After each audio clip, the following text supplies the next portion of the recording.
So, hello, welcome back. So, I've recently been in Poland and I got a whole bunch of goodies to review. So, expect that the next couple of videos that I'm going to be releasing to be very based on my experiences in Poland. It's always nice to see what devices they use over there, how vaping is accepted, etc, etc. So, for starters, we're going to start with a device that I've never seen. It's a iJoy Capo. I have a feeling that this is like one of those very, very cheap devices, especially from a brand called iJoy. I don't know. I might be biased. But either way, the iJoy Capo, let's assemble everything and see how it behaves. And here it is, the iJoy Capo. I have no clue why they call it CIGPET. It might be CIGPET iJoy Capo, but I generally don't know. Again, this device goes to 126 watts, but I'll get into it in a bit. You have 1,000,001 formats.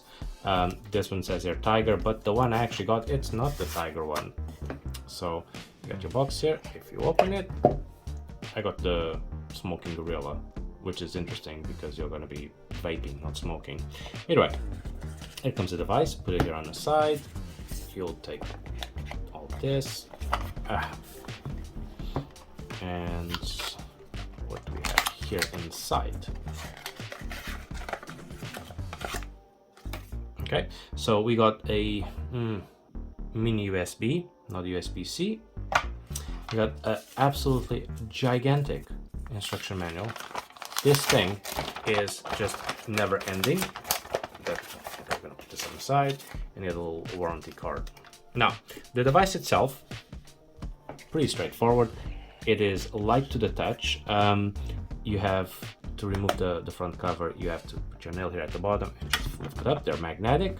The one here at the bottom does not come out as much as you think it looks that it's gonna come out. It just doesn't. On the inside, pretty straightforward. Space for 2 batteries and a very, very long strap for you to put the batteries. And I know a little tip for you guys is that if you by any chance put the battery in without having a strap underneath it, it is going to be a pain to take it off. So always make sure that you put at least wrap them around this little strap. This is how I like to do it. One here at the bottom and then one here at the top.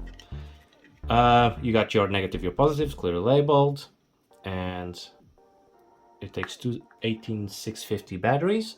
So we're gonna put this one here. It's quite hard to actually put the batteries in.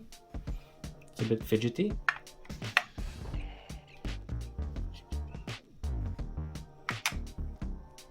And once you put the battery in, you can slap the cover on. It starts automatically. Now on the settings, the fire button immediately tells there's no atomizer, and you got your adjustable wattage. It goes up to 128 watts, I believe. Yes, 126 watts. And the battery has the 18650 batteries. Now, again, if you want to lock it, you just have to press the plus and the minus at the same time, and it goes locked. So if you're on a fire, it says unlock, press fire. Actually, to unlock, press plus and minus. So it doesn't let you actually fire it. You have unlock. There is no option to actually unlock, to actually lock just these 2 buttons. It's quite simplistic. You got your little wattage, your power, your puff counter and everything else. If you want to get into the puff counter, you press 3 times, puff reset, yes, no. And that's pretty much all there is to it. So what I'm going to do now is I'm going to slap an atomizer on this, and we're going to see how this actually behaves.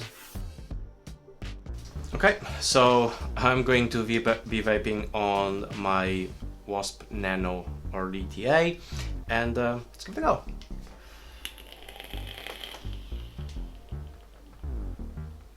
It fires really fast. I have to say, it fires really, really fast. Look at this. It's just, you press the button and it goes. So, I like it. I like it. For a, cheap kind of device, because it does feel very cheap, it actually does the job very quickly. Now, Pedro, pros and cons. Well, I want to start with the pros. Fires really, really fast. It doesn't consume a lot of battery.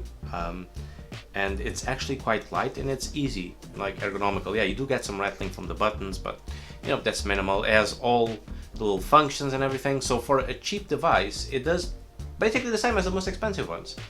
So that's a big pro for me. The downsides, first is you can take the front cover, you cannot take the rear cover. You kind of would expect that, you know, most of the devices like this, you do get to interchange them, and if you wanted, you could get like separate covers for it. It's not the case on this one. This back cover is static, but that's a minor thing. It's not USB-C. That would be a plus in today's market, a negative in today's market. And now the one that annoys me the most, it's the batteries. So it takes dual 18650s, I believe. I always get the numbers wrong, but it takes 2 batteries, but it doesn't discharge evenly between the batteries. For an example, if you put a battery that's absolutely full and one that's, let's say, 75%, it doesn't even out the charges, which means that it just takes at them equally. So when the battery that's at 75% gets low, it will give you a low warning and it will not fire. You might have a half full battery on the other side. But that's just me. That's a minor thing. It just annoys me personally because I would like to have them, you know, equally and to balance each other out. But having this said, for a device that cost me roughly £20, it's like you can't complain. It's a really good device. I do recommend it. So it is the Capo, and that's all I have for you guys today. So you know the drill. Like, subscribe, let me know in the comments what you think, suggestions, etc. And I'll see you next time. Take care.